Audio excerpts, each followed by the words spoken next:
தாவிக எம்எல்ஏவிடம் பேரம் பேசப்பட்டதாக கூறப்படும் வழக்கு தொடர்பாக செந்தில் பாலாஜி மற்றும் அவரது சகோதரர் அசோக்குமாரிடம் தனித்தனியாக விசாரணையானது நடைபெற்று வருகிறது.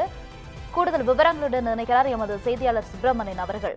சுப்பிரமணியன், வணக்கம். தற்போது தாவிக எம்எல்ஏவிடம் பேரம் பேசப்பட்டதாக செந்தில் பாலாஜி மற்றும் அவரது சகோதரர்கள் இருவரும் இடையே தனித்தனியாக இந்த விசாரணையானது நடைபெற்று வருகிறது. இந்த விசாரணை தொடர்பான கூடுதல் விவரங்கள் என்ன? தாவிக எம்எல்ஏவிடம் பேரம் பேசிய வழக்கு தொடர்பாக முன்னாள் அமைச்சர் செந்தில் பாலாஜி மற்றும் அவரது சகோதரர் அசோக்குமார் ஆகிய இருவரும் இன்று திருவல்லிக்கேணி காவல் நிலையத்தில் கையெழுத்திடுவதற்காக ஆஜரானார்கள். அதன் தொடர்ச்சியாக விசாரணை அதிகாரி காவல் ஆய்வாளர் ரஜினீஷ் இரண்டு பேரிடமும் தனித்தனியாக தற்போது விசாரணை மேற்கொண்டு வருகிறார். திருவல்லிக்கேணி காவல் துணை ஆணையர் ஜெயச்சந்திரன் மேற்பார்வையில் இந்த விசாரணை என்பது நடத்தப்பட்டுக் கொண்டிருக்கிறது.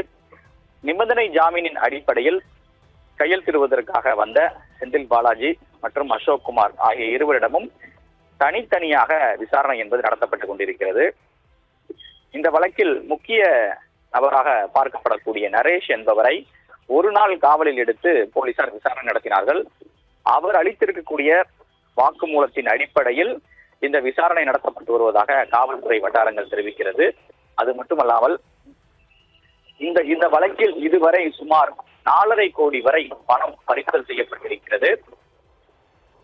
எம்எல்ஏவுக்கு பேரம் பேசப்பட்டது தொடர்பாக தரகர்களாக செயல்பட்டவர்களுக்கு பணம், அதே போல எம்எல்ஏக்களுக்கு பணம் என தனித்தனியாக பணம் கொடுப்பதற்கு தயார் நிலையில் இருந்தபோது காவல்துறையினர் இந்த வழக்கை கையில் எடுத்து நடவடிக்கை எடுத்தார்கள். எனவே பணம் எங்கிருந்து வந்தது என்ற கோணத்தில் விசாரணை மேற்கொள்ளப்பட்டு வருகிறது.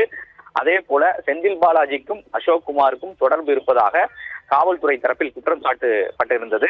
அதன் அடிப்படையில் விசாரணை நடத்தப்பட்டுக் கொண்டிருக்கிறது. ஏற்கனவே நரேஷ், திருநாவுக்கரசு, அதே போல இந்த வழக்கில் இருக்கக்கூடிய மற்றவர்களுடைய அனைத்து கால் ஹிஸ்டரிஸ், அதாவது தொலைபேசி உரையாடல்கள் அனைத்து விவரங்களையும் காவல்துறையினர் கைப்பற்றி வைத்திருக்கிறார்கள். அதனை மையமாக வைத்தும் செந்தில் பாலாஜி, அசோக்குமாரிடம் விசாரணை என்பது நடத்தப்பட்டுக் கொண்டிருக்கிறது. வங்கி கணக்கு விவரங்களும் கைப்பற்றப்பட்டு இருக்கிறது. கைப்பற்றப்பட்ட பணம் ஹவாலா பணமாக இருக்கலாம் என்று காவல்துறையினர் சந்தேகித்திருக்கிறார்கள். செந்தில் பாலாஜிக்கும் அசோக்குமாருடைய தூண்டுதலின் பேரில் தான் எம்எல்ஏவிடம் பேரம் பேசப்பட்டதாக குற்றச்சாட்டும் இருந்தது. அதன் அடிப்படையில் எப்படி இந்த வகையில் இந்த வழக்கில் அசோக்குமாருக்கும் செந்தில் பாலாஜிக்கும் தொடர்பு இருக்கிறது, அது மட்டுமல்லாமல் யாரிடமெல்லாம் செந்தில் பாலாஜியும் அசோக்குமாரும் பேசியிருக்கிறார்கள் என்ற விவரங்களை சேகரித்து விசாரணை என்பது தற்போது நடத்தப்பட்டுக் கொண்டிருக்கிறது. இன்று மாலை வரை இந்த விசாரணை நீடிப்பதற்கான வாய்ப்பு இருப்பதாக காவல்துறை தரப்பில் தெரிவிக்கப்பட்டிருக்கிறது. அசோக்குமார் 2 வழக்குகள் தொடர்பாக கையெழுத்திடுவதற்காக திருவல்லிக்கேணி காவல் நிலையத்தில் ஆஜரானார். ஒரு வழக்கு எம்எல்ஏவிடம் பேரம் பேசிய வழக்கு ஒன்று, மற்றொரு வழக்கு வருமான வரித்துறை நிறைய தாக்கியதாக ஒரு வழக்கு என 2 வழக்கிற்காகவும் தற்போது காவல் நிலையத்தில் அவர் கையெழுத்திட்டு இருக்கிறார். செந்தில் பாலாஜி மற்றும் அசோக்குமாரிடம் தனித்தனியாக விசாரணை நடத்தப்பட்டுக் கொண்டிருக்கிறது. செந்தில் பாலாஜி அளிக்கக்கூடிய பதில்களை அடிப்படையில் அசோக்குமாரிடம் விசாரணை நடத்தப்படுவதாகவும் காவல்துறை தரப்பில் சொல்லப்படுகிறது.